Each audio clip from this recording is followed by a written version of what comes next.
You are now tuned into I Have a Voice Too. I am your host, Shireen. We are here with, what's your name? Josiah Walker. How old are you? I'm 15. This series is trying to talk to young people from their perspective of life. Obviously, I can't talk from a 15-year-old's perspective. I can't talk from a 12-year-old, a 13, a 14, a 16, a 17-year-old's perspective. So we're talking to the younger generation, getting their outlook on life. Josiah, tell us a little bit about how you were raised, your upbringing, and where you're from. I was raised with my mother in a single parent home. I only got to visit my dad on weekends. Every now and then we would go to see my grandma, but she's obviously no longer here now. I'm from Birmingham, Alabama, born and raised, and yeah, I mean... How was it growing up in a single parent home? I mean, one was a strict parent, the other one was the fun parent. I mean, it was like two sides of a different coin. You know what I mean? Yeah, basically it was two sides of a different coin. No, it was two sides of the same coin, basically. You know, they weren't able to be on the same side, of course, but I still got to both see them every now and then, so it was nice. Well, while it lasted, but, you know, it was nice. You say while it lasted. What do you mean by that? Well, my dad's no longer here now, so I guess now I'll only get one side of the coin right now. When you say your father's no longer here, do you mean he left, or? He's no longer in the land of the living right now. Well, not at all. How do you think that your father passing away has anything to do with who you are today? Alright, wait. I'm sorry, can you repeat the question? Do you think your father passing away has anything to do with who you are today? Like, has it had any bearing on who you are today? Yeah, I would say so. I feel like I'm way more to myself, way more, to be honest, to myself than I once was. I mean, before I was still to myself, but like now I'm way more to myself now. I don't really, you know, because like before he died, I would try to get out there, but now I'm not trying to get out there at all anymore, really. I just don't want to, you know. What age were you when your father passed away? I was 14 years old. So 2 years ago. Yeah, I was 13 then. Yeah. 13. So when you say you're not trying to get out there, is it strictly because your father isn't here, or is that just, you know what I'm saying, your personality? I feel like it's a little bit of both, because I feel like my personality is more to myself. I don't like to really gather with people, especially during these times. I feel like gathering is not the smartest thing to do, and with my dad being gone, usually, you know, my dad would make going out somewhere sound more funner than it actually is, basically. So say like I'm going to, I don't know, like I'm going to the bank with him. Something like that I wouldn't think twice of going, but since but he would somehow make it sound fun and somehow convince me to go out around amongst the land of the living. You know, I mean, he would convince me to go see other people, even though I'm not talking to them. I would still be around them. Usually in situations I just wouldn't go. I just say I'm staying home. Right. But I'm not going anywhere. I mean, as a 15-year-old right now, young man, is there a big difference in the way other 15-year-olds act and the things that they do as opposed to you, and why? I just feel like I'm way more mature than most 15-year-olds. I feel like the things 15-year-olds are doing now is just really. I feel like it's just really not, like, appropriate for their age, the stuff they're doing. Um, I feel like there was really no discipline from the house they were coming from, so they do the stuff they're doing now. And now they're doing stuff that they just shouldn't be doing at all for their age. So you kind of like the disciplinary part of your upbringing. I feel like it. I feel like it built structure, built like structure and character, and certain boundaries to not ever cross. For me, but now, you know what I mean. Now that I'm older, I'm more responsible than most kids. I have a strong feeling of now. Got you. What grade are you in? I'm a freshman, soon to be a sophomore. If I don't know. I guess I'm going to be a sophomore. I don't really know how the situation's going to break down. Right. The whole thing. As somebody who's a sophomore, I mean, you're just now entering high school. What are some of the things you've encountered, you know what I'm saying, from your perspective of going into a high school fresh that you weren't really expecting or prepared for? I wasn't really prepared for for the freedom that freshmen were able to have mostly. Like, they were able to just roam the halls. Usually, in middle school, in elementary school, you're just used to lines. Everyone's in a line. You're not allowed to go somewhere without other people having to come with you. There's times for this, times for that. Now that I'm in high school, you have to basically. I mean, you have more freedom. Basically, the people trust you way more now because they expect you to be more mature. They expect, since you're a teenager, you're more of you're more grown up. Just a bit more. Right. But that's not the situations for most kids. Most kids are still in that elementary school mindset where they're just in one class, or they switch from different classes every single day, and they expect to act how they want, I guess. So, with you, I know you said your father passed away. Is it odd to have a stepfather or somebody else, a male presence around all the time? I feel like the male presence in the household has been a good. I feel like the male presence in the household has been a good and kind of negative impact at the same time. The good comes from, I feel like, just having a male presence in the household, period. I feel like there has to be some type of male to lead, because usually the male, he is the man of the house. He guides everyone. He basically leads. He's a leader. He's supposed to. And the negative, I feel like, comes around with, like, he's not my dad. You know what I mean? He's not my dad. You know what I mean? So you don't feel like that same connection? Not the words I would use exactly, but yeah, you know what I mean?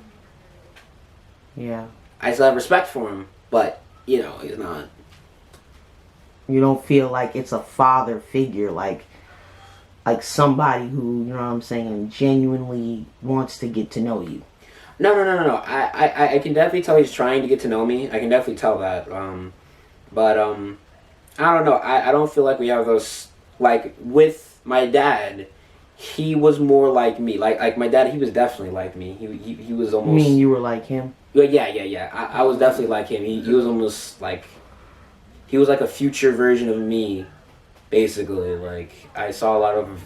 Well, I guess he saw a lot of myself in him, and I could see where my personalities came from him, and I could definitely feel that. So yeah, like me and my dad, we had connections that I feel like me and my stepdad just don't share the same views on exactly. Like with my dad, he was definitely.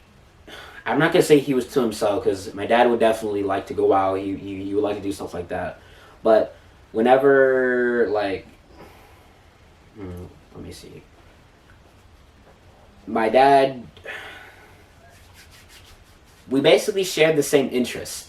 Right. Yeah, we basically shared the same interests with each other, Right. and I feel like interests and like stuff like that is what really makes a bond. a bond, a parent-child bond right there. You know, Right. because at the end of the day, my stepdad is a person, you know, who isn't my dad, but he's still a father figure, and I'm. You just don't. You guys are just like on different, like different mind frames. Yeah, definitely. Yeah. Yeah. Okay.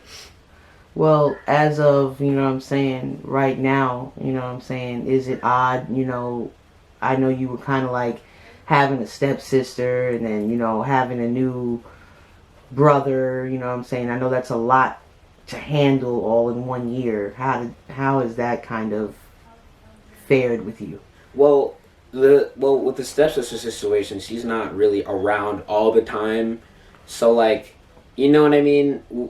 Like with the stepsister, she's not around all the time, so like, I don't really have to get used to somebody who's not really here, you know, 24/7. Like she doesn't live, sleep, you know, and eat here every, you know, the whole, like, you know. Right. And with my new brother, honestly, I'm still having conflicting thoughts about that because, like, to say brother, right? Yeah. Means that we came from the same mother. Well, no, to say Same brother parents. that we came from the same father, because people say that the kid comes out of the mother, but really we come from the father. We come from the father. So to say that we came from the same sperm, it's kind of like weird, because like, well, wouldn't he technically be my step brother? I mean, No. just He's your half brother. Yeah, he's my half brother. Technically, I mean, that's kind of my thought process of it. He's like my half brother. He's not. Yeah. You don't have any full blooded brothers. Yeah. That's the word I would He's use. still your brother though. Yeah, I can They understand. came from the same mother. Mm-hmm.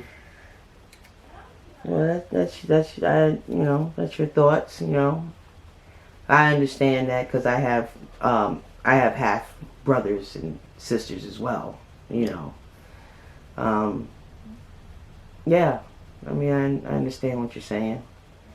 What is it about? I know as far as day to day. You know, you say you like to be by yourself. Is it just the people that you live with that you'd rather not interact with, or is it just people in general? People in general, and maybe a little bit the people I live with too. But in terms of people in general part, I feel like I don't have good communication skills to be around people in general. In terms of people I live with, I feel like stuff sometimes gets too chaotic with the people I live with, and sometimes I just need to learn when to step out of the situation. Sometimes I feel like, oh boy, this is gonna get bad. Let me just step back from this. You know what I mean? So you're afraid to interact with the people you live with because of that it might turn volatile. Yeah. So recently, me and some family members visited another family member, and things got a bit out of control. Mm-hmm. Is the basic word I would use, and I feel like that's distanced me a bit more, because just to see how out of hand stuff could basically get. Right. You know what I mean? Because it just goes to show, like, whenever there's fun and other stuff included, things could go You either. mean like substances, like alcohol? Yeah, or- substances with with adults and substances. Stuff can either go from bad to worse really quickly. Right. And yeah, if adults are not used to handling their alcohol, then you should leave. To be honest, it's just not going to end well. To be Right. Mm-hmm. Wow. That's very profound. That's very profound. Mm-hmm. What is something that you would like to see your family or the people, the immediate people you live with, what would you like to see change for it to be a better home environment for you?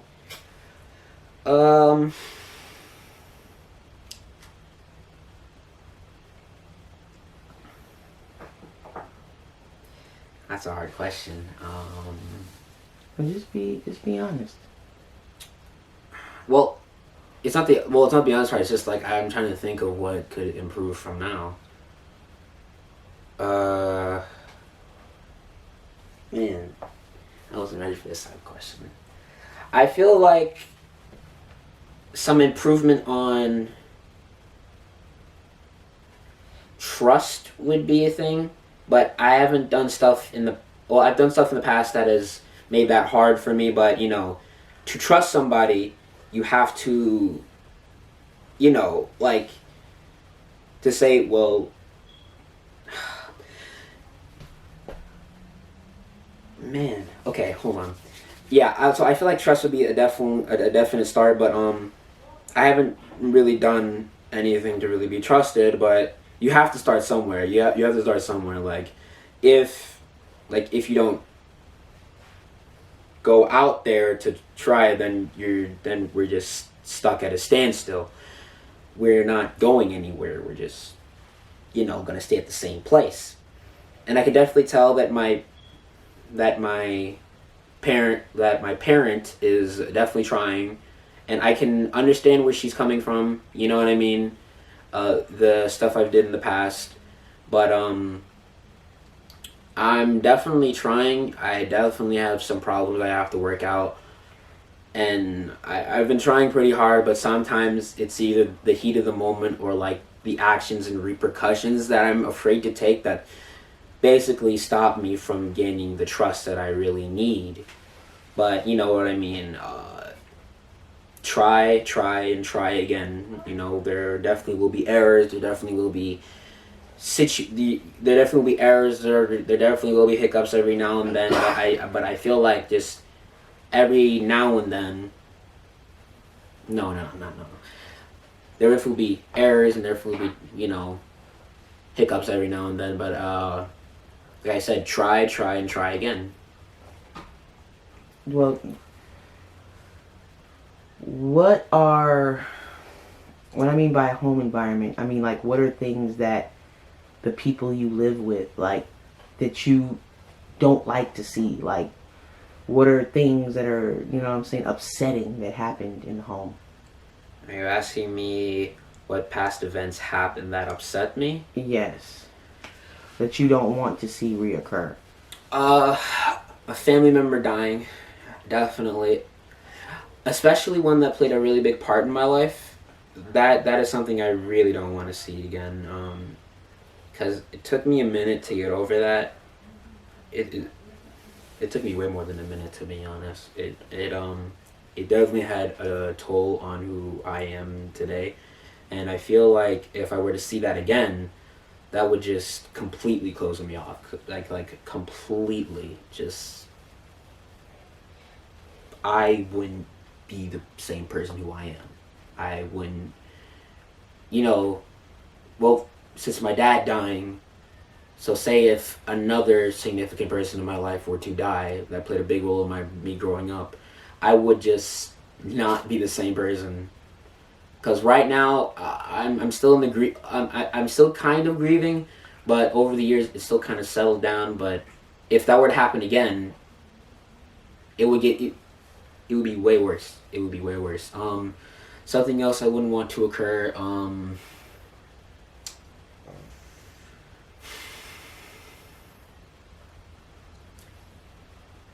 I think that's the only major thing, to be honest. Like, I don't want to see anyone who grew up around me die, who taught me things, who showed me how to do certain things die. Like, no. Like, if you think that my dad being dead really messed me up, then say if my mother were to pass, that would just drag me really way down. Like, I wouldn't want to go anywhere. I wouldn't even consider going anywhere. I wouldn't even have the motivation to get out of bed, to be honest. And that's already hard for me in the morning time. I don't like getting up all that much. It would just be a really tough situation. Right. I totally understand that. I totally understand. You know, my parents passed away. Obviously, I wasn't your age when my parents passed away. But I can just try to imagine what it would be like, you know, growing up without a parent. And that's just seems like a heavy burden to bear. Where do you see yourself in 5 years from now? Let's see, I'm 15 now. Still in college, definitely. I want to definitely either major in law or I want to go for some other degree. I haven't thought of another degree to go for, but mostly law is what I'm definitely considering. Having a part-time job. Hopefully by the time I am a junior or a senior in college, I have my own place to stay. If not, then hopefully when I get out of college, I'll have a place to stay, and I'll have I'll have a really good job at a law firm or something, or I'll be what are those called? An intern. I'll either be an intern or something, and work my way up the ranks, and have a house by the time I'm 24 or 23. Do you think that some of the bad decisions that your parents made, like what have you learned from the things that your parents have done that would make you not want to follow in their footsteps? Like what are some of the mistakes that you've seen them make that you would want to avoid? Picking the no, not the word I would use.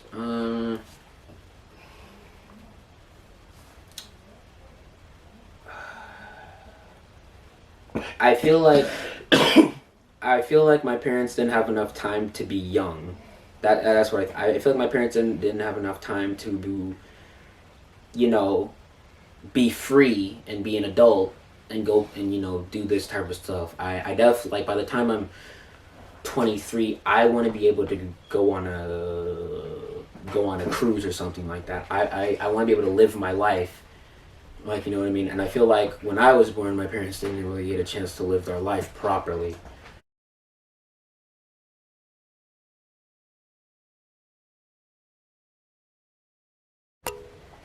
You are now tuned into I Have a Voice Too.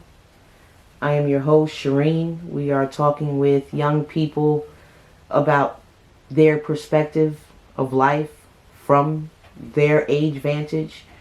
Obviously something that we ourselves can't talk about because we aren't their age. They have a voice as well, and this is the series that lets them do just that. Do you have anything that you would tell somebody, you know what I'm saying, who is your age or in your age group that would be watching, you know, any advice? To act your age, to be honest. I feel like people are trying to grow up faster than their actual ages. Like, there's 12-year-olds acting like 17-year-olds. There's 15-year-olds acting like they already graduated from college and have degrees and stuff. I feel like they're moving way too fast for their age. They're basically trying to, well, yeah, just not act their age. Basically, they're moving too fast. They're not enjoying their childhood. Yeah, they're not living in the moment. Cause yeah. Do you ever feel peer pressured to smoke or drink or to have sexual intercourse? No.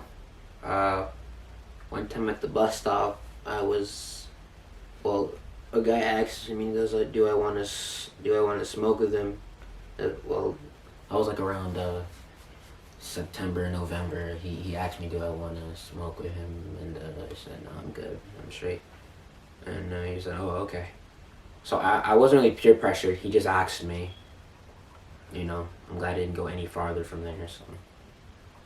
Then when you say smoke, you don't mean smoke cigarettes. You mean smoke marijuana.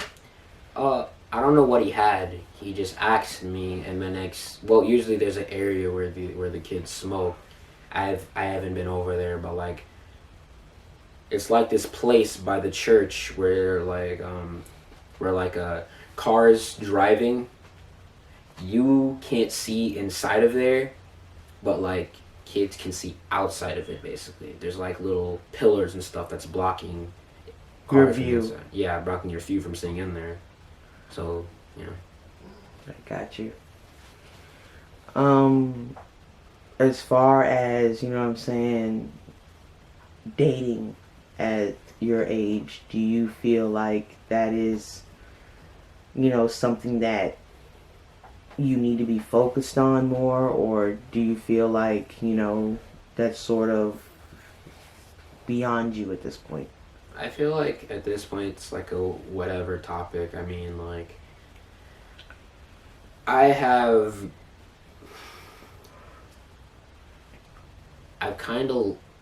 not gonna say, no, well, I've kind of lost interest in dating at this point. Like, well, I haven't lost interest in women, of course, but like, I've lost interest in dating. It's like, I feel like there's too much effort to put in to date someone. I feel like there's way too much effort. Like, you have to answer every single one of their calls and messages, or like if you don't, you get either a million missed calls that call you over and over again. I feel like there's just too many steps and processes to it that I'm just not willing to put in the time for.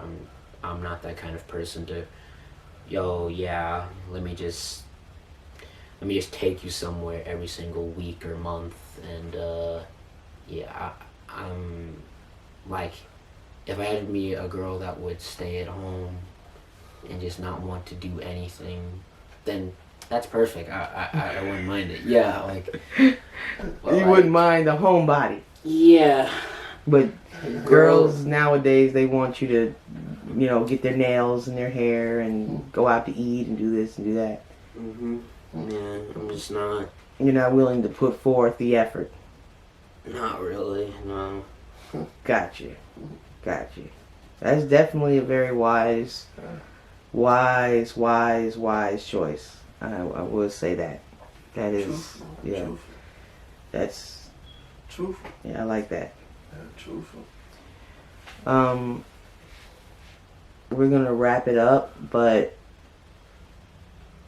is there anything that you would like to get off of your chest before we do? Like something that, you can't really speak about all the time, but you would like to?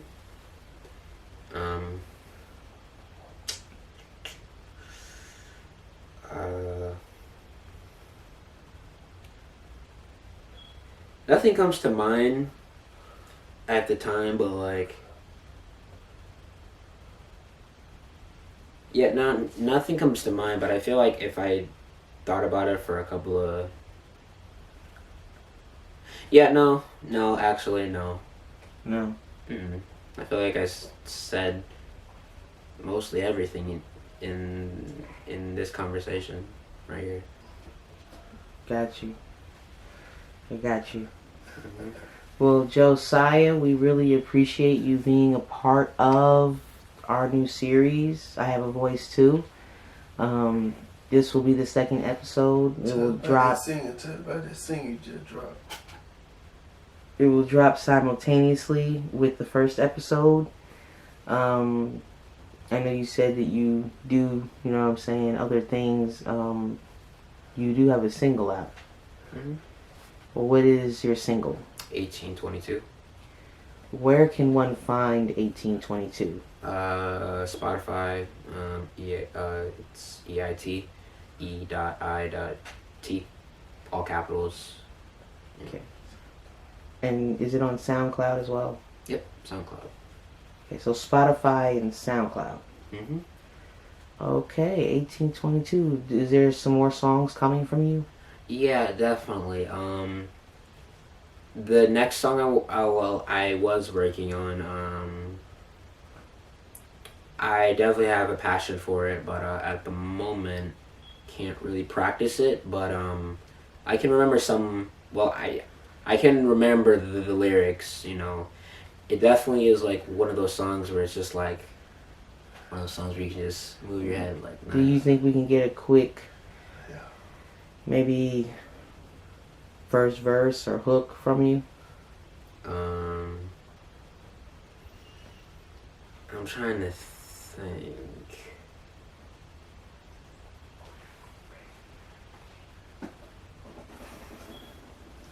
You're gonna have to listen to it. They're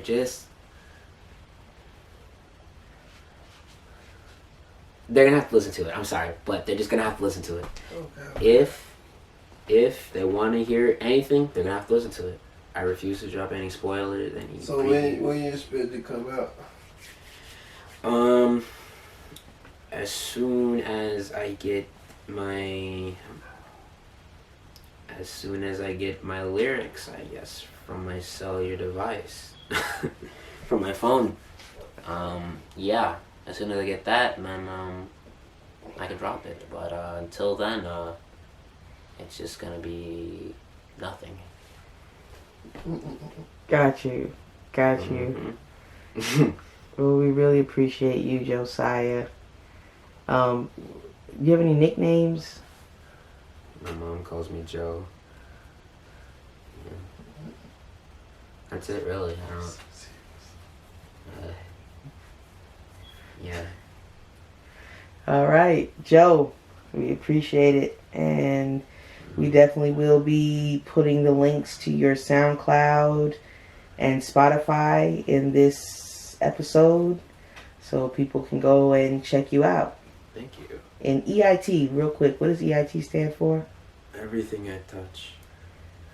Is that sort of like a derivative of something else? Like, Yeah, it's kind of a biblical meaning. King Midas had the golden touch. Everything I touch turns to gold. I didn't want to add the gold part because, well, everything I touch turns to gold. It's just kind of really lengthy. So I just decided to shorten it down to 3 letters. And yeah, I thought about just making it gold or golden touch or something like that, but I don't know. It just sounded a bit corny. So I just picked EIT. I love that. That's a dope meaning. You know, kind of like YG, you know what I mean? The rapper, and yeah. Got you. Dope meaning. King Midas has always been one of my favorites. So, all right then, sir.